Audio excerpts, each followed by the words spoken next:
வணக்கம் சகோதரர்களே, வணக்கம். நல்லா இருக்கேன்னு நினைக்கிறேன்.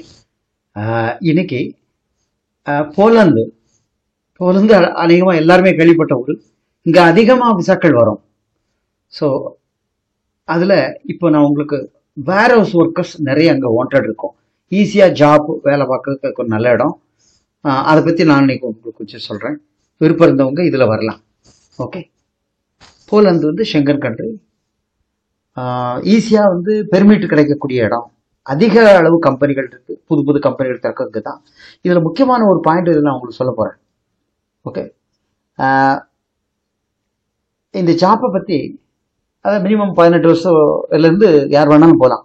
வயசை பற்றி பிரச்சனை இல்லை, மேக்ஸிமம் எவ்வளோ வேணாலும் போகலாம். மோஸ்ட்லி வேர் ஹவுஸே 100-150 வேர் ஹவுஸ்க்கு வாண்டட் இருக்கு. அவ்வளோ ஆட்கள் போய் அங்கே வேலை செய்யலாம். வயசை பற்றி பிரச்சனை இல்லை, படிப்பை பற்றி பிரச்சனை இல்லை. வேர் ஹவுஸ்க்குள்ள என்ன வேலை? ஃபுல்லாக லக்கேஜ், பார்சல்ஸ், கன்சைன்மெண்ட்ஸ், இந்த மாதிரி லாஜிஸ்டிக் ஐட்டம்ஸ் ஹேண்டில் பண்ணுறது தான். ஸோ நிச்சயமாக எழுத படிக்க தெரிஞ்சிருக்கும், இல்லாமல் இருக்காது. அதில் ஃபோர்க்லிஃப்ட் ஆப்ரேட் தெரிஞ்சால் இன்னும் வெல் அண்ட் குட், நல்ல கூடுதலாக சம்பளம் மணிக்கணக்கு கிடைக்கும். சிலவங்க உள்ளே போயிட்டு கற்றுக்கலாம். எஃபிஷியன்சி வேணும். ஏன்னா அந்த நாட்டுகளை நமக்கு போகிறதுக்குன்னா கண்டிப்பாக ஏதாவது ஒரு ஸ்கில் இருந்தால் நல்லது. இதை பொறுத்த வரைக்கும் ஈஸியாக நம்ம போய் நுழைஞ்சிடலாம். பெர்மிட் ஈஸியாக கிடைக்கும். ஓகே, இதில் நான் கொடுத்துருக்கேன், நீங்கள் பாருங்கள். இது ஃபுல் டைம் கான்ட்ராக்ட் தான். மினிமம் 1 இயர் பெர்மிட் கிடைக்கும். கம்பெனி வந்து 2-3 இயர்ஸ் வரைக்கும் ரினியூல் பண்ணுவாங்க. டேக்ஸ் கட்டிக்கிட்டே இருக்கணும். டிஆர்சி 7-8 மாதம் ஆகும். இதை நீங்கள் கேள்விப்பட்டிருப்பீங்க. இப்போலாம் நம்ம சொல்ல வேண்டிய தேவையில்லை, எல்லாமே கேண்டிடேட்ஸ் அவங்களே அலசி ஆராய்ச்சி பார்க்குறாங்க. ஸோ என்னன்னா, இந்த போலந்தோட ஒரே ஒரு பிரச்சனை என்னென்னா, இங்கே அநேக பேர்கிட்ட பெர்மிட் கையில் இருக்கும், காசு கட்டி எடுத்திருப்பாங்க. அப்பாயின்மெண்ட் கிடையாது. நாங்களே சிரமப்பட்டு வேற ஒரு செட்டிங்கில் பெரிய ஐஐடா மூலம் எக்ஸ்ட்ரா 60,000 கிட்ட செலவு பண்ணி தான் அப்பாயின்மெண்ட்டே எடுக்கிறோம். ஆனால் எல்லா கம்பெனிக்கும் அப்படி இல்லை. ஓகே, ஸோ சரி, அந்த மெத்தட் அப்படி நான் உங்களுக்கு டைரெக்டாக ஃபோனில் சொல்லும்போது சொல்லித்தரேன் எப்படி கிடைக்கணும். ஸோ அப்பாயின்மெண்ட் கிடைக்காம 7-8 மாதம் இருக்கிறவங்களும் இருக்காங்க. அந்த பெர்மிட்டே முடிஞ்சு போச்சு, டேட் அப்படியே இருக்கிறாங்க. அதுக்கு எம்பாசி அப்பாயின்மெண்ட் கொடுக்கல, திறக்கலன்னு சொல்லக்கு வாய்ப்பே இல்லை. அப்படி நிறைய பேர் கிடந்து கஷ்டப்படுறாங்க. ஸோ அந்த விஷயத்தில் அதனால தான் நான் அதிகமாக போலந்து செய்யறதில்லை. பட் இது ஒரு கார்பரேட் கம்பெனி எப்போமா கவர்மெண்ட்டுக்கு டேக்ஸ் கட்டும், கரெக்டாக கட்டிட்டு இருப்பாங்க. அப்போது சப்மிஷன் போகிற டைமில் அப்போ அந்த கம்பெனி நமக்கு எல்லா டாக்குமெண்ட்டும் கொடுத்துருவோம். வெரிஃபிகேஷன் போகும்பொழுது ஆமாம், இந்த கம்பெனி பல வருஷமாக லேபர் டிஸ்பியூட் இல்லை, ப்ராப்பராக டேக்ஸ் கட்டுறாங்க அப்படின்னு வெரிஃபை பண்ணிட்டு விசா அடிப்பாங்க. அப்போது விசா அடித்து வந்துடும்.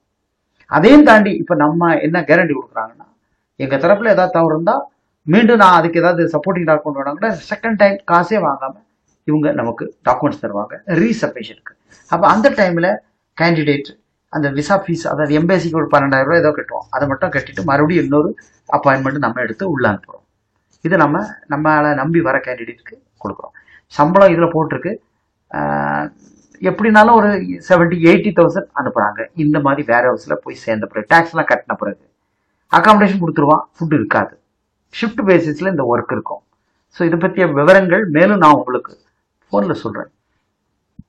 வேற ஸ்கில் இருக்கு, நான் அதில் போக வேண்டாம், அதில் போட்டோம். ஸ்கில் இல்லாதவங்க யூரோப்பியன் கண்ட்ரியில் போகணும், பெர்மிட்டை வரணும், ஒரு 2-2.5 மாதத்தில் ஃப்ளைட் ஏறணும்னா இதுதான். இதுவும் வந்து பெர்மிட்டு சில நேரத்தில் ஒரே மாதத்தில் ஓப்பன் கிடைக்கும். சிலவங்க 2 மாதம் கழிச்சு தான் பெர்மிட்டே கிடைக்கும். அப்பாயின்மெண்ட். அந்த அப்பாயின்மெண்ட்டுக்கு ஃபீஸ் எல்லாம் கட்டி அப்புறம் அதை அடித்து முடிக்கணும்னா இன்னும் 1 மாதம் 2 மாதம் ஆயிப்போம். ஸோ அதனால் இதை பார்த்துட்டு இருக்க மக்கள் என்னன்னா, இத்தனாம் தேதிக்குள்ள அடிச்சு முடிப்போம்னு சொல்ல முடியாது. பட் இதில் வந்து ரிஜெக்ஷன் ஆகாது. ஆனாலும் ரீசப்மிஷன் அவங்களுக்கு டாக்குமெண்ட் தராங்க.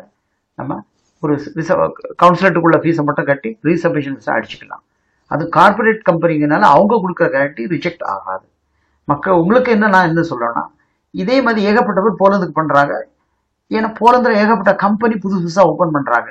அந்த நாட்டில் மட்டும் தான் அதிக கம்பெனி வேகமாக புதுசாக ஒரு கம்பெனி ரெஜிஸ்டர் பண்ணோன்னே எனக்கு 50 பேர் ஃப்ரூட் பிக்கிங் ஜாப்புக்கு ஆள் வேணும், கன்ஸ்ட்ரக்ஷன் ஆள் வேணும்னு எடுப்பான். அதனால என்ன பண்ணுறான், இவன் பார்த்துட்டு விசாக்காக தான் அந்த கம்பெனியை திறந்திருக்கு அப்படின்னு சொல்லி பார்த்துட்டு ரிஜெக்ட் பண்ணி விட்டுருவாங்க. இது ஆஸ் யூஷுவல். இது மற்ற கண்ட்ரியில் இது நடக்கலைன்னா நிறைய கம்பெனி எவ்வளோ ஈஸியாக ஓப்பன் பண்ண முடியாது, புது கம்பெனிகள் ஆள் எடுக்கிறதுக்காக. பட் இங்கே அதிகமாக நடக்குது. அதனால தான் உங்களுக்கு நிறைய பேர் விசா எடுத்துப்பீங்க, பெர்மிட் வந்திருக்கும், ஆனால் விசா அடிக்க முடியாமல் திணறுவாங்க. அது கஷ்டம்தான். விசா வந்து போக முடியாமல் இருந்து என்ன பிரயோஜனம்? ஸோ மை டியர் ஃப்ரெண்ட்ஸ், இதை பார்த்துட்டு போலந்துக்கு அப்படி போனோன்னா வேர் ஹவுஸ். ஓகே, இப்போ நான் எடுக்கிறதுலாம் எனக்கு அங்கேருந்து நல்ல ஹை லெவல், அது கார்பரேட் லெவல்னு சொல்லுவாங்க. அவங்க வந்து கோடியில் டர்ன் ஓவர் பண்ணக்கூடிய ஆள்.